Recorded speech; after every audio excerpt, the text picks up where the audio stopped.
പ്രിയപ്പെട്ട പ്രേക്ഷകരെ, ഇന്നത്തെ വീഡിയോ വളരെ വ്യത്യസ്തമായൊരു വീഡിയോ ആണ്. ഞാനിപ്പോൾ നിൽക്കുന്നത് തെന്മല ഡാം ജംഗ്ഷനിലാണ്. അപ്പോൾ തെന്മലയിലെ വളരെ മനോഹരമായൊരു ദൃശ്യമാണ് ഞാൻ ഇപ്പോൾ നിങ്ങളിലേക്ക് എത്തിക്കാൻ പോകുന്നത്. നമസ്കാരം, വിഷ്ണു മലയാറിലാണ്. ഞാനിപ്പോൾ നിൽക്കുന്നത് തെന്മല ഡാമിൻ്റെ ഏറ്റവും അടിഭാഗത്തായിട്ടാണ്. എൻ്റെ പിന്നിലായി നിങ്ങൾ കാണുന്നത് തെന്മല ഡാം തുറന്നതിൻ്റെ ദൃശ്യങ്ങളാണ്. ഇതിൻ്റെ ആദ്യം മുതലുള്ള ദൃശ്യങ്ങൾ പ്രേക്ഷകരിലേക്ക് എത്തിക്കുകയാണ്. നിരവധി ആളുകളാണ് ഡാം തുറക്കുന്നത് കാണാൻ വേണ്ടി ഇവിടെ എത്തിച്ചേർന്നിട്ടുള്ളത്. അപ്പോൾ എന്തായാലും അവരുടെ കാര്യങ്ങളൊക്കെ നമുക്കൊന്ന് ചോദിച്ചുകൊണ്ടുവരാം. അപ്പോൾ അതിൻ്റെ ദൃശ്യങ്ങളിലേക്ക് നമുക്ക് പോകാം. ഡാം തുറക്കുന്നതിന് വേണ്ടിയിട്ടുള്ള അലാറം മുഴങ്ങിക്കഴിഞ്ഞു. ഏതാനും നിമിഷങ്ങളൊക്കെ തന്നെ ഈ 3 ഷട്ടറുകളും ഉയർത്തപ്പെടും. ഉയർത്തിയതിനു ശേഷം വെള്ളം താഴേക്ക് പതിക്കുന്ന ദൃശ്യങ്ങളാണ് പ്രേക്ഷകർ കാണാൻ പോകുന്നത്. ഈ കഴിഞ്ഞ 2-3 ദിവസമായി ഈ ഡാമിൻ്റെ വൃഷ്ടിപ്രദേശങ്ങളിലെല്ലാം തന്നെ നല്ല രീതിയിലുള്ള മഴ അനുഭവപ്പെടുന്നുണ്ടായിരുന്നു. അപ്പോൾ ക്രമാതീതമായി വെള്ളം ഡാമിലേക്ക് എത്തിനിരുന്നതാണ് ഇപ്പോൾ ഇവിടെ ഈ ഷട്ടറുകൾ ഉയർത്താനുള്ള തീരുമാനം എടുത്തിരിക്കുന്നത്.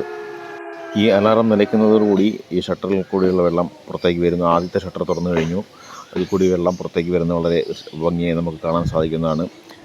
ഇനിയിപ്പോൾ അടുത്ത ഷട്ടറും ഉടൻ തന്നെ തുറക്കുന്നതായിരിക്കും. വലിയ ജലസംഭരണികൾ ക്രമാതീതമായി വെള്ളം വന്ന് കഴിഞ്ഞ് അതിൻ്റെ സംഭരണശേഷിക്ക് മുകളിലാകുന്ന സമയത്താണ് ഈ ഡാമുകൾ തുറക്കാറുള്ളത്. എന്തായാലും ഇപ്പോൾ രണ്ടാമത്തെ ഷട്ടറിൽ കൂടി വെള്ളം പ്രവഹിക്കുന്നത് കാണാൻ വേണ്ടി നമ്മൾ കാത്തിരിക്കുന്നു. രണ്ടാമത്തെ ഷട്ടറിൽ കൂടിയും വെള്ളം താഴേക്ക് വരുന്ന മനോഹരമായ ദൃശ്യങ്ങൾ നമുക്ക് കാണാൻ സാധിക്കുന്നതാണ്.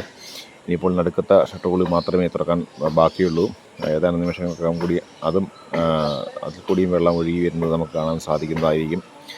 അത് ആ ഷട്ടറും തുറന്നു കഴിഞ്ഞു. അപ്പോൾ 3 ഷട്ടറിൽ കൂടിയും വെള്ളം താഴേക്ക് പതിക്കുന്നത് നമുക്ക് വളരെ വ്യക്തമായി കാണാൻ സാധിക്കുന്നുണ്ട്.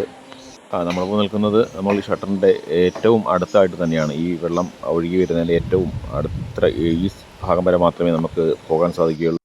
നമുക്കറിയാം, കഴിഞ്ഞ 3-4 ദിവസമായി കൊല്ലം ജില്ലയിൽ കനത്ത മഴയാണ്. ഇപ്പോൾ തെന്മല ഡാമിന്റെ വൃഷ്ടിപ്രദേശങ്ങളിലെല്ലാം മഴ കടുത്ത സാഹചര്യമായിരുന്നു. അതുകൊണ്ട് തന്നെ ഇപ്പോൾ കുറ്റാലം, പാലരുവി തുടങ്ങിയ സ്ഥലങ്ങളിലെല്ലാം വെള്ളം ക്രമാതീതമായി ഉയർന്നതിനെ തുടർന്ന് ഈ വെള്ളച്ചാട്ടങ്ങളെല്ലാം തന്നെ അടച്ചിട്ടിരിക്കുന്ന സാഹചര്യമാണ് ഇപ്പോൾ നിലവിൽ. ഇന്നത്തെ ദിവസം തെന്മല ഡാമിന്റെ 3 ഷട്ടറുകളും തുറന്നിരിക്കുകയാണ്. 60 സെന്റിമീറ്ററാണ് ഘട്ടം ഘട്ടമായി ഷട്ടറുകൾ ഉയർത്തിയിരിക്കുന്നത്. ക്രമാതീതമായി ജലനിരപ്പ് വർദ്ധിച്ചതിനെ തുടർന്നാണ് ഇപ്പോൾ വെള്ളം ഇപ്പോൾ ഒഴുകി കളഞ്ഞുകൊണ്ടിരിക്കുന്ന ഒരു സാഹചര്യം. ഇന്ന് കൃത്യം 11 മണിക്കാണ് ഈ ഡാമിൻ ഷട്ടറുകൾ ഉയർത്തിയിരിക്കുന്നത്.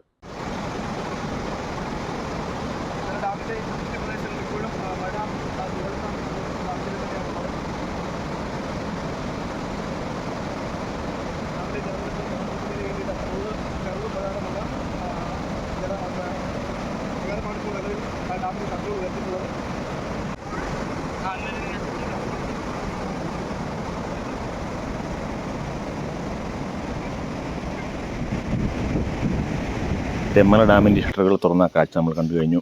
തെന്മലയിൽ വന്നാൽ ഏറ്റവും കൂടുതൽ ആളുകളും ആഗ്രഹിക്കുന്നത് ഈ തൂക്കുപാലത്തിൽ നിന്ന് കയറണമെന്നാണ്.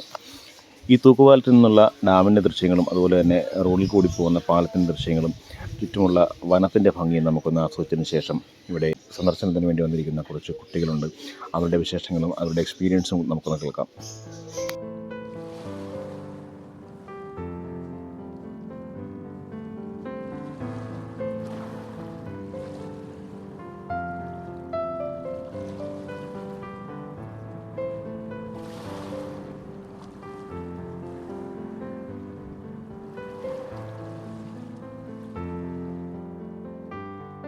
ഞങ്ങൾ വരുന്നത് ഗവൺമെൻറ് കോളേജ് കോട്ടയത്തു നിന്നാണ്. ആദ്യമായിട്ടാണ് എക്കോ ടൂറിസത്തിൻ്റെ പാർട്ടായിട്ടാണ് ഇങ്ങോട്ട് വന്നത്. ആദ്യമായിട്ടാണ് ഇങ്ങനൊരു എക്കോ ടൂറിസം സ്പോട്ടിൽ വരുന്നത്. പക്ഷെ നല്ലൊരു എക്സ്പീരിയൻസ് ആയിട്ട് തോന്നുന്നു. ആദ്യം ഞങ്ങൾ ബട്ടർഫ്ലൈ ഗാർഡനിൽ പോയി, പിന്നെ ഡാം കാണാൻ വന്നു. ഡാം നല്ല രസമായി. അവിടെ കുറേ നേരം ഞങ്ങൾ ഇരുന്നു, കുറേ ഫോട്ടോസൊക്കെ എടുത്തു. എല്ലാവർക്കും നല്ല ഇഷ്ടമായി. ഞങ്ങളിവിടെ വന്നപ്പോൾ 11 മണിക്ക് ഡാം തുറന്ന്. അത് ഞങ്ങൾ ആദ്യമായിട്ടാണ് ഡാം തുറക്കുന്നത് കാണുന്നത്. നല്ല എക്സ്പീരിയൻസ് ആയിരുന്നു.